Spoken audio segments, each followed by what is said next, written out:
Boa noite, amigos do Centro Espírita Pirajara.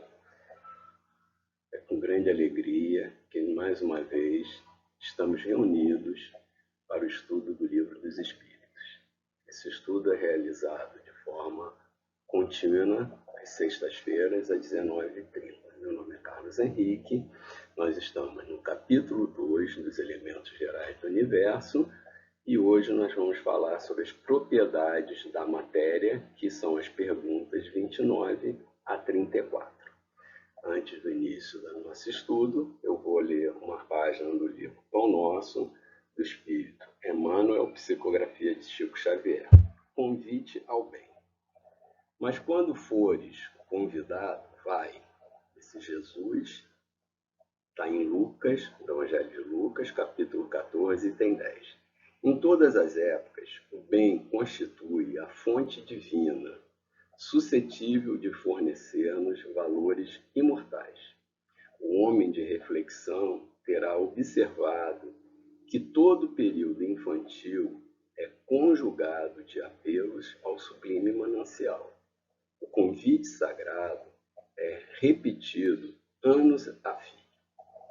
Vem por intermédio dos amorosos pais humanos, dos mentores escolares, da leitura salutar, do sentimento religioso, dos amigos comuns. Entretanto, raras inteligências atingem a juventude de atenção fixa no chamamento elevado. Quase toda a gente ouve as requisições da natureza inferior, olvidando deveres preciosos. Os apelos, todavia, continuam. Aqui é um livro amigo, revelando a verdade em silêncio. Ali é um companheiro generoso que insiste em favor das realidades luminosas da vida. A rebeldia, porém, ainda mesmo em plena madureza do homem, costuma rir inconscientemente, passando, todavia, em marcha compulsória na direção dos desencantos naturais que lhe impõem mais equilibrados pensamentos. No Evangelho de Jesus, o convite ao bem reveste de claridades eternas. Atendendo, poderemos seguir ao encontro de nosso Pai, sem hesitações. Se o clarim cristão já te alcançou nos ouvidos, aceita-lhes clarinadas sem vacilar. Não espere pelo aguilhão da necessidade. Sob a tormenta é cada vez mais difícil a visão do porto. A maioria dos nossos irmãos na terra caminha para Deus, sob os ultimatos das dores. Mas não aguardes pelo açoite de sombras, quando pode seguir calmamente pelas estradas claras do amor. Então, vamos fazer uma oração, agradecendo ao nosso Pai, ao nosso Mestre Jesus, a Maria Santíssima, aos mentores da Casa de Pirajara, a possibilidade de, nesse momento, com todas as dificuldades que passamos no nosso planeta, podermos estar juntos essa noite para o estudo do Livro dos Espíritos, para os ensinamentos trazidos pela falange do Espírito de verdade. Agradecemos todos os benefícios que temos recebido. Aqui é muito importante essa possibilidade que estamos recebendo de podermos mantermos a atividade na nossa casa, visto que sabemos que muitas casas se encontram com muita dificuldade de manter suas atividades. E nós estamos conseguindo, então isso é uma graça que todos nós temos que agradecer.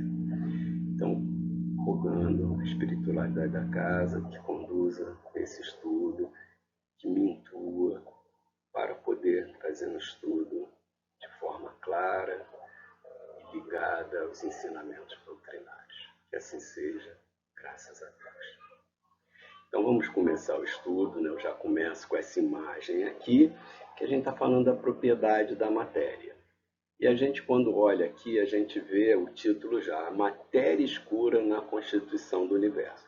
Na realidade, esse estudo, para mim, foi uma grande volta ao estudo de ensinamentos que há muito tempo eu não tinha contato. Parecia que eu estava, quem é mais antigo vai saber, no telecurso segundo grau, vendo na televisão.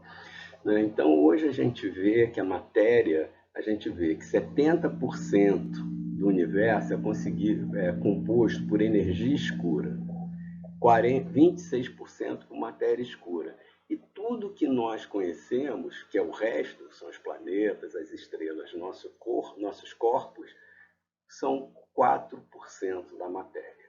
Então a gente vê que nós temos ainda muito a estudar, muito a conhecer. Essas perguntas, na realidade, são perguntas que trouxeram um grau de dificuldade que eu acho que ficavam mais adequadas para alguém que conheça física profundamente, né?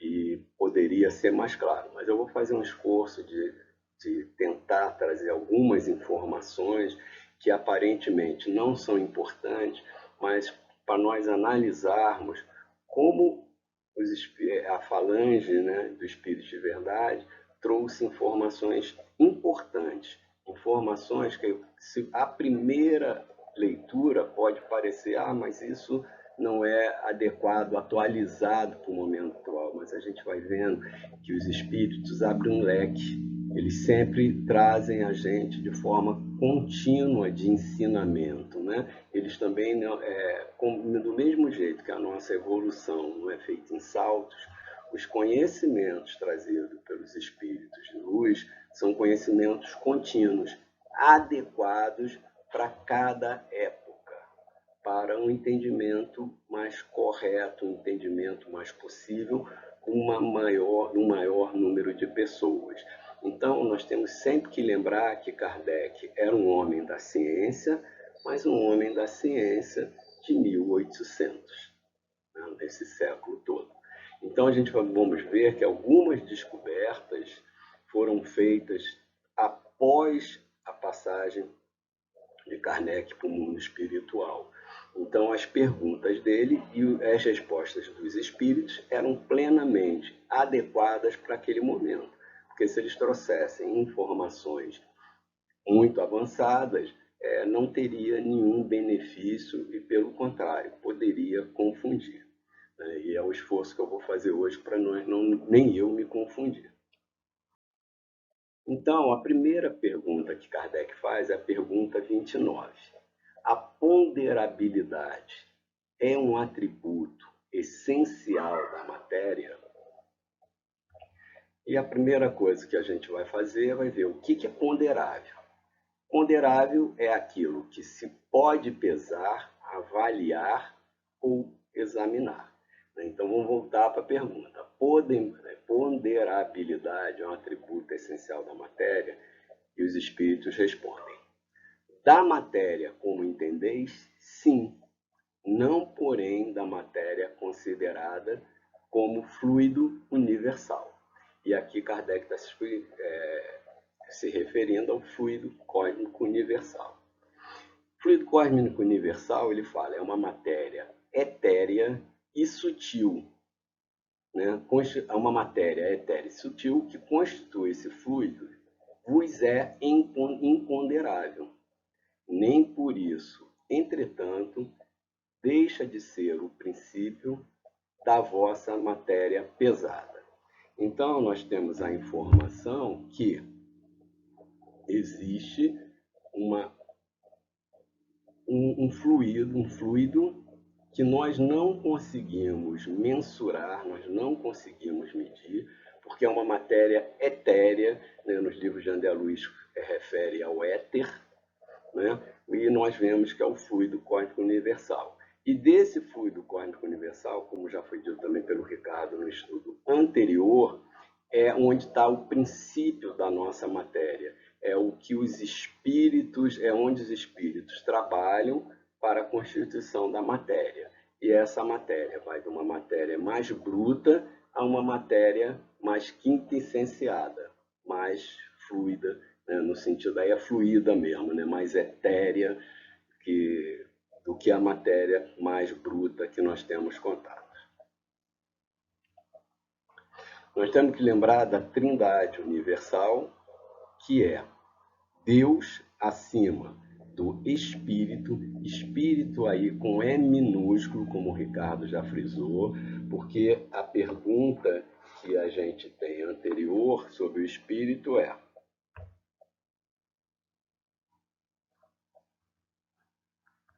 o que não é? Que é o espírito? Então não é o que é como a pergunta número 1, que é Deus, né? Que é o espírito? E os espíritos respondem: princípio inteligente do universo. Então esse espírito com E minúsculo é, né, o componente inteligente do universo, né? É o princípio inteligente. E a gente vai ver que só na pergunta 76 que vai falar sobre o espírito com E maiúsculo. E a pergunta é: que definição se pode dar dos espíritos? Aí olha a pergunta, um é que é, essa é. Que definição se pode dar dos espíritos? Aí já com M maiúsculo. Pode-se dizer que os espíritos são os seres inteligentes da criação. Povoam o universo fora do mundo material. Então são dois conceitos diferentes. Então nós temos Deus, espírito e matéria. E no meio disso, transitando, quase como um quarto elemento, seria o fluido universal, o fluido cósmico universal. Então esse fluido é que faz essa transformação pelo trabalho dos espíritos superiores, vai dando a criação, né? A cocriação. Bom, e aí eu brinquei no início, né, que a gente voltou para o telecurso segundo grau, que a gente vai ver os estados da matéria. Eu só para trazer um exemplo de evolução. Estado da matéria, a gente tem conhecimento do sólido, do líquido, do gasoso. Isso era o conhecimento básico que tinha naquela época. Com a evolução, e evidente que vão tendo cada vez mais, apareceu um outro estado da matéria, que é o plasma, que é considerado o quarto estado físico da matéria e representa o estado onde o gás encontra-se ionizado. Quer dizer, quando o gás é elevado a uma temperatura muito elevada, ele se ioniza e aparece o plasma.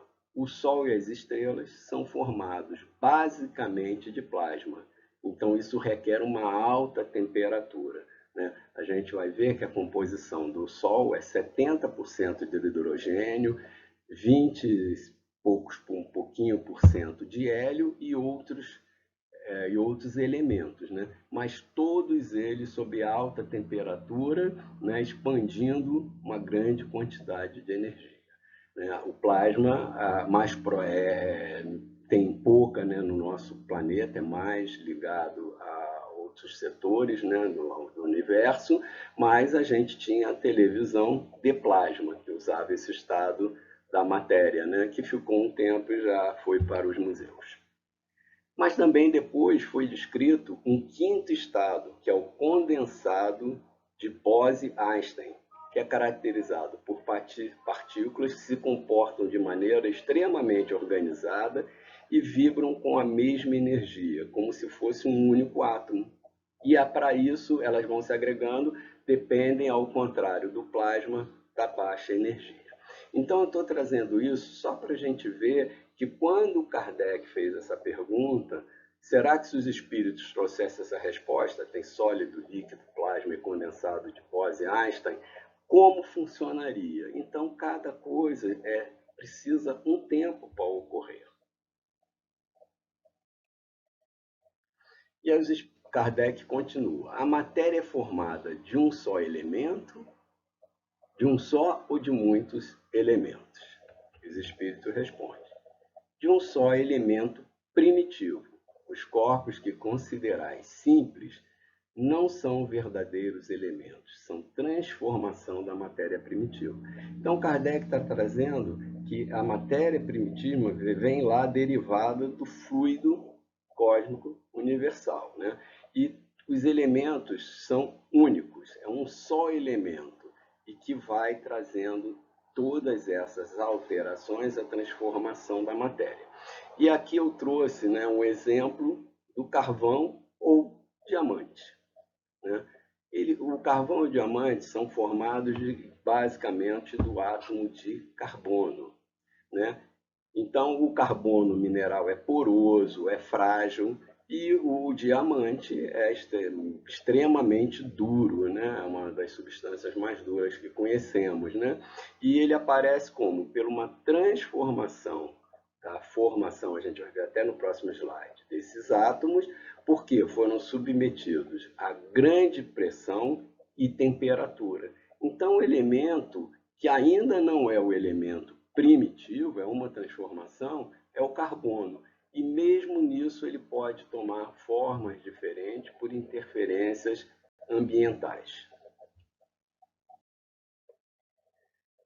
E aí eu trouxe, né, a diferença do grafite, que é o carbono mineral, e do diamante. Olha como é que é totalmente diferente, como é que os átomos do carbono se condicionam em modos diferentes, né, dando minerais aparentemente completamente diferentes, mas de composição semelhante. Então, vou voltar à pergunta 31. De onde se originam as diversas propriedades da matéria?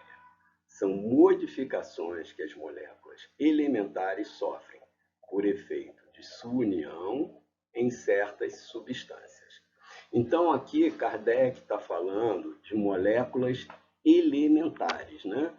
E que essas moléculas vão se modificando. A gente tem que lembrar que, na realidade, a gente vai ver mais à frente que as moléculas são formadas por átomos, né? E só para dar uma prévia, o átomo foi descrito já na Grécia Antiga, no ano 5 a.C., por Leucipo e Demócrito, né?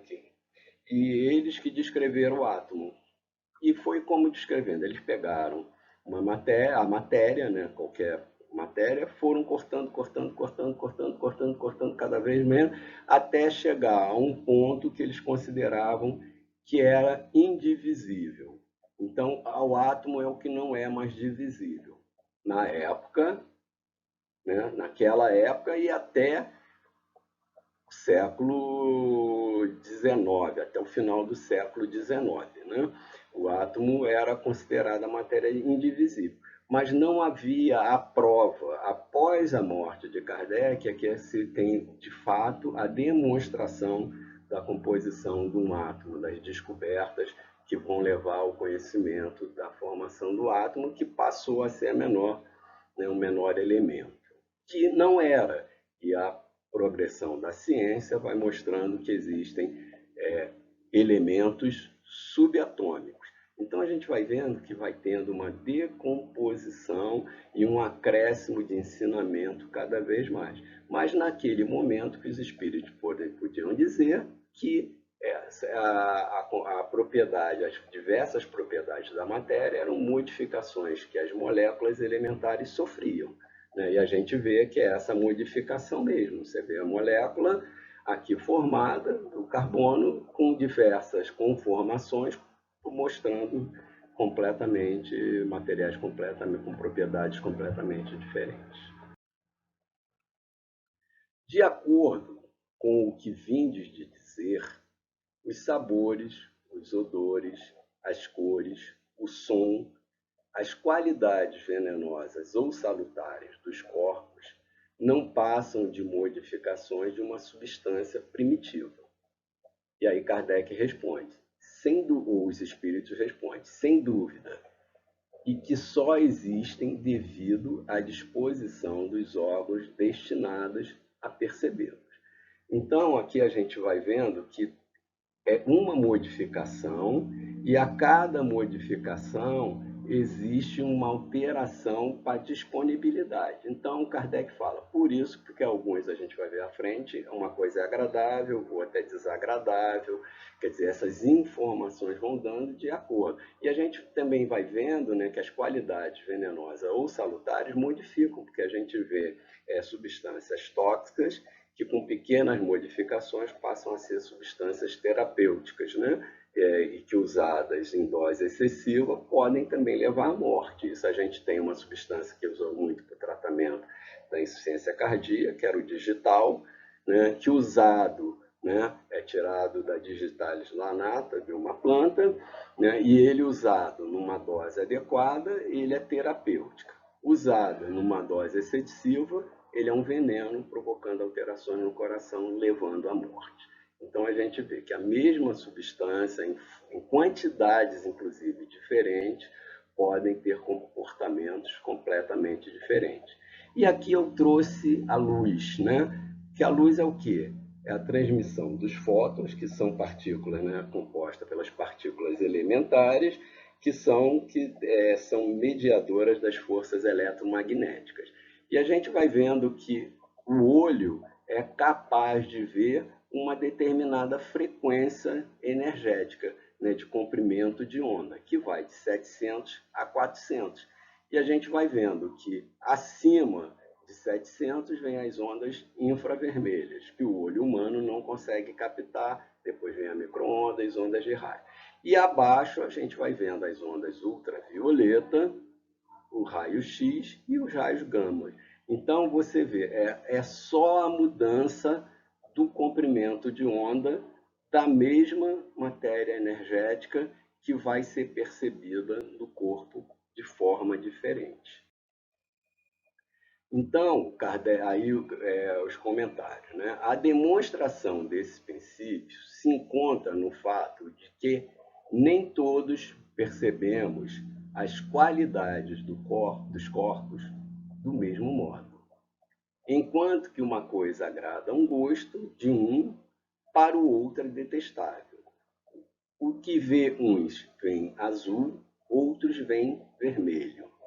O que é para uns é veneno, para os outros é inofensivo ou salutar.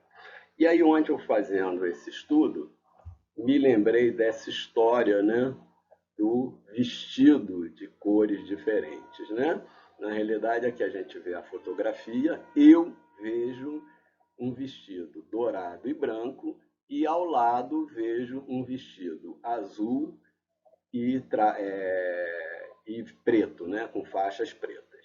E de forma muito interessante, ontem teve a falta de luz, eu estou gravando hoje de quarta-feira de manhã, na terça-feira com aquele temporal, com tudo que aconteceu, minha filha, a casa dela ficou sem luz, ela veio para minha casa, né, e eu estava mostrando essa foto. Ela continua vendo só uma cor nos dois lados.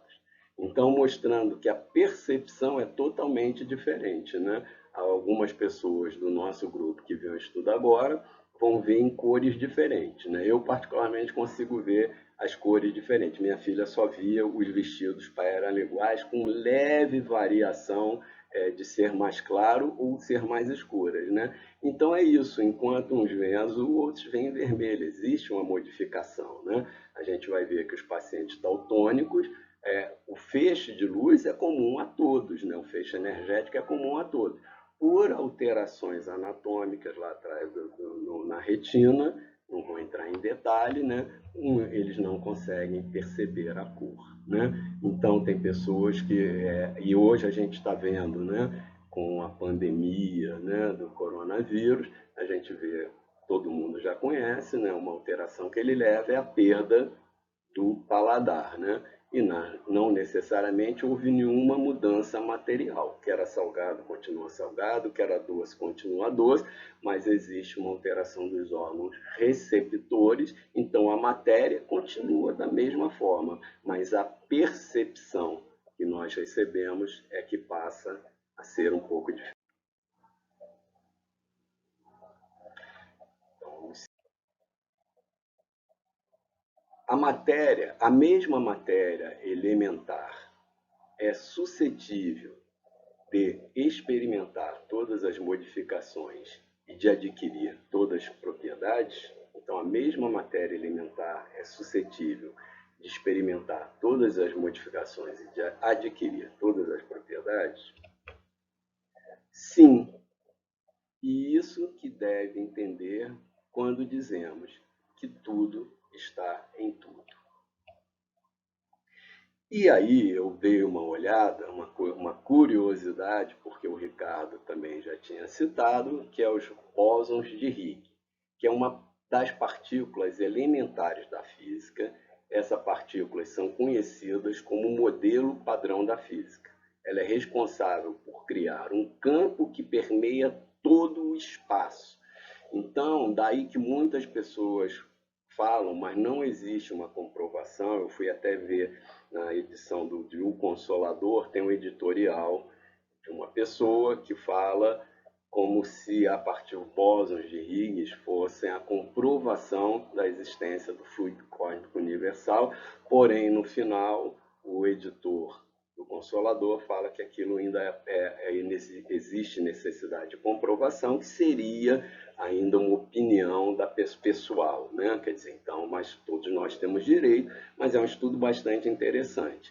Então, essa partícula é responsável por criar um campo que permeia todo o espaço, chamado campo de Higgs. O campo de Higgs é que é responsável por atribuir massa à partícula dos quarks, que são elementos subatômicos, né? Os quarks são os que formam os prótons e os nêutrons, e os elétrons. Então, existe uma diferença, né? Hoje a gente já sabe que antes que a gente achava que o núcleo, né, atômico não era feito por prótons e nêutrons, a gente já sabe que tem os quarks, tem outros elementos subatômicos que fazem essa coligação e os elétrons circulando em volta, né? Então, houve uma multiplicação de conhecimento. E o bóson de Higgs é conhecido como a partícula Deus, né? Em muitos lugares nós vemos a partícula de Deus, mas não é a partícula Deus, né? E quem quiser conhecer um pouquinho mais, tem na internet explicações, né, do físico Marcelo Gleiser, né, que ele faz a descrição, até porque o nome foi dado dessa forma, o nome do livro, né? Foi um livro que ia ser editado, e na realidade o pesquisador que foi orientador do Marcelo Gleiser ia dar o nome, ele pesquisou muito tempo, ele não conseguiu comprovar a existência do bóson de Higgs, e mais tarde foi comprovado, já foi comprovado, eu acho que acredito que foi em 2012, foi comprovado por outro pesquisador.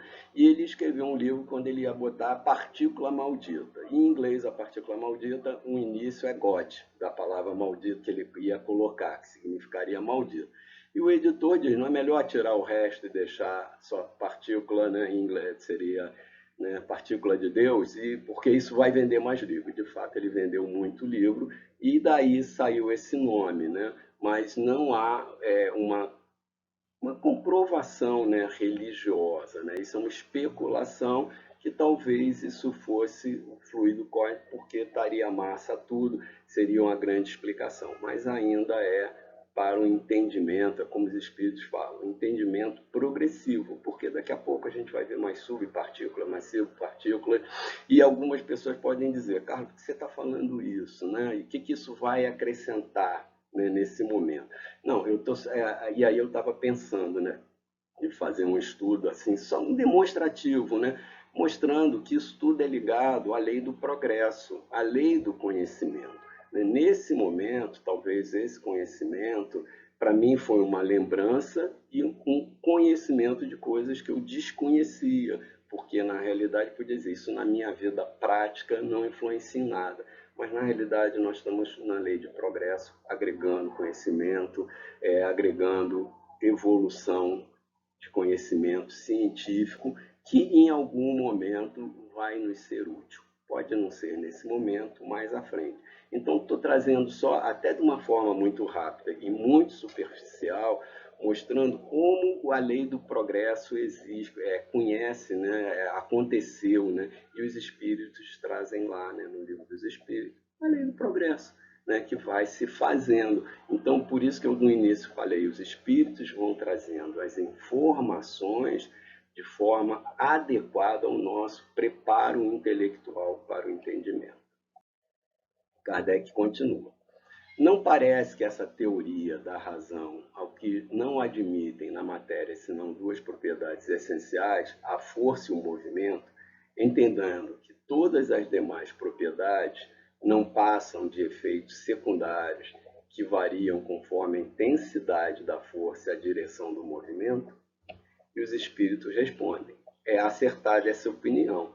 Falta somente acrescentar: é conforme a disposição das moléculas, como o mostra, por exemplo, um corpo opaco, que pode tornar-se transparente e vice-versa. Na perdão 34, ele fala, as moléculas têm forma determinada. Então, você vê, eles falam, certamente a molécula tem uma forma, porém não sou capaz de apreciar. Sim, porque ainda não havia o conhecimento científico, né? E aqui eu trouxe o exemplo mais simples, que eu já falei no início, que é é a molécula da água, né? E a gente vê, né? O que é uma molécula? Uma molécula é uma entidade eletricamente neutra, composta por dois ou mais átomos do mesmo elemento ou de elementos diferentes. Então aqui a gente tem a água, ela é composta por elemento de oxigênio e dois de hidrogênio. O oxigênio é formado por dois elementos de oxigênio e eles são sempre ligados por forças, né, químicas covalentes da mesma intensidade.